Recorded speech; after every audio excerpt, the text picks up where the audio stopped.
All right, what's going on, everybody? Brandon Arroyo here from Kent State's TV2, sitting with the man, the myth, the legend, Ryan. How you doing, my man? Just being the man, the myth, and the legend all at once. Absolutely, it's a tough job. It's a lot of work, dude. All right, so what we're going to do is talk a little bit about you and get to know you a little bit better, and then talk about some of the good stuff Yellowcard's doing right now. Okay.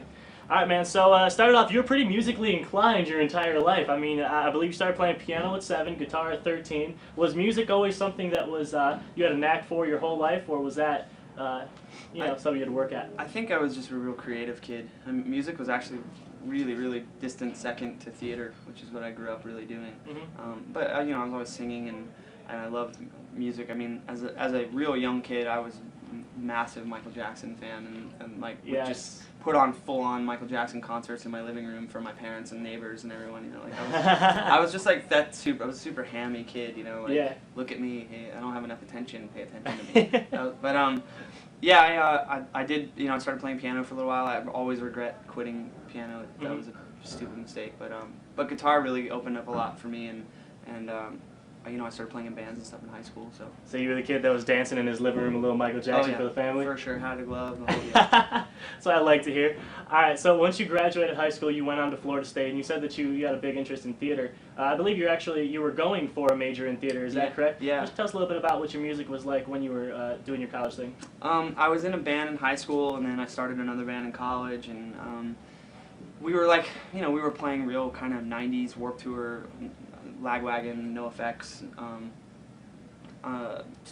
that kind of like rebirth of the punk thing that happened in the mid-90s. And myself, and I think everyone in my generation that's a little bit after those bands, we kind of put a little bit more of a pop spin, I think, on the music, which is where the term pop punk, I guess, came from. But that's always kind of been what I wrote when I really started writing songs. That was the kind of music I was really into.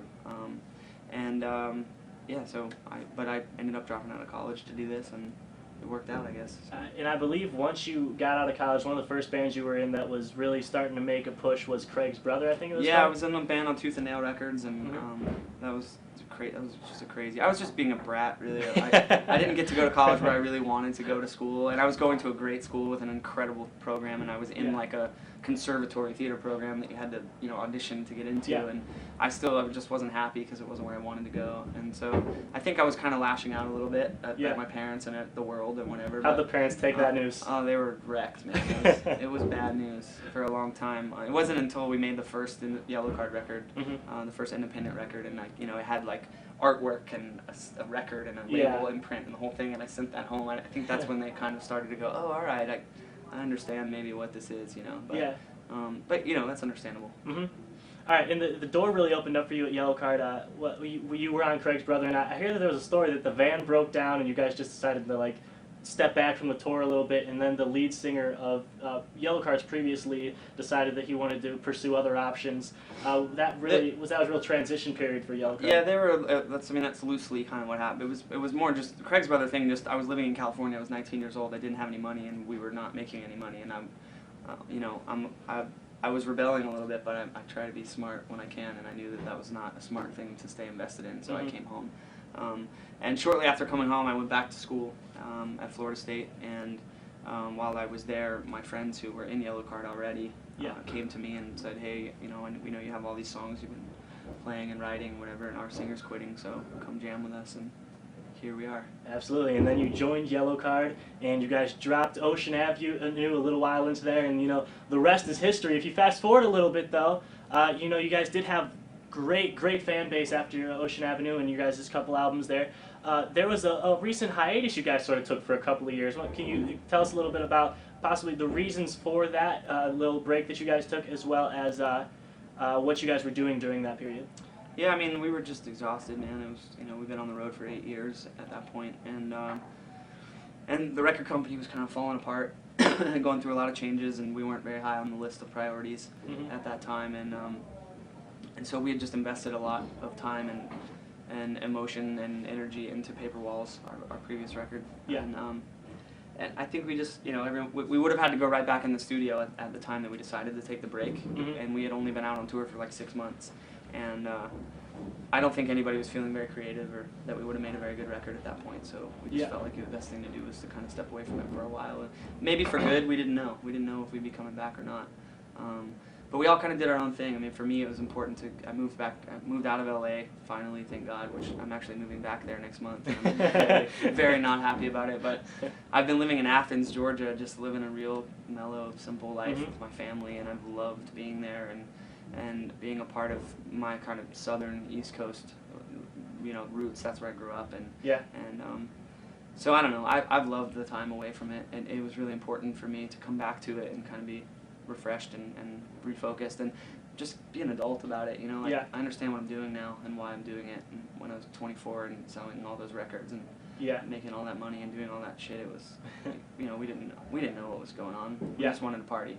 And I think it's important that we got some time away, because now that we're back, I think everybody's really focused. Everybody's really focused, and I don't think anybody can argue that was a great move for you guys. Let me give you a couple of stats here, which you probably already know.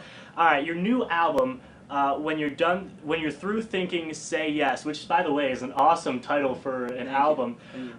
Number 19 on Billboard's Top 200, 24,000 in the first week.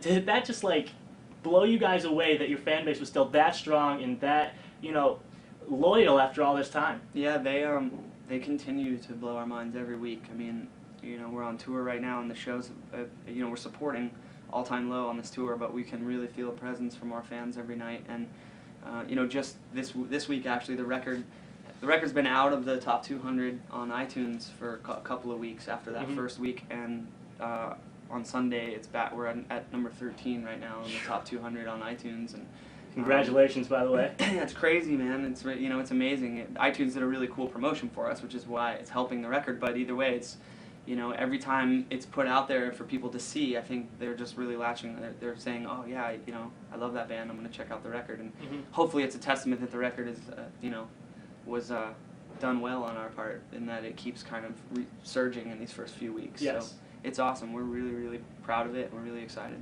All right. This music video that you guys just put out, Hang You Up, which MTV was making a real nice push for you guys with. Probably my favorite video of the year. What was the inspiration for that? Because I know, I'm not going to give away too much of it, but go check out the music video if you haven't. Highly recommended. A lot of comedy involved in that music video. Was that sort of your idea? Was that your vision of that music video? No, it was just the director, the guy that directed the video. His name's Chris Polero, and he sent in a treatment of the video, and that was his idea. And I think we all really latched onto the idea of it, kind of not taking ourselves too seriously with the song, because the song was a pretty heavy song. Yeah. And so it was cool. It was fun, and I think people really understand that. They get it. They're like, oh, it's really cool to do a take like that, on a heavier song. And we were nervous because it's supposed to be funny, and if people don't laugh at something that's supposed to be funny, then you kind of failed completely. But people seem to really like it. All right, man. Well, thank you very much for meeting with us. Guys, YELLOWCARD's going to be coming to a town near you. Don't miss it when they come to your city. Awesome show. Man, thank you very much for meeting with us today. Thanks for having me, dude. Hi, I'm Ryan from YELLOWCARD, and you're watching TV2 at Kent State.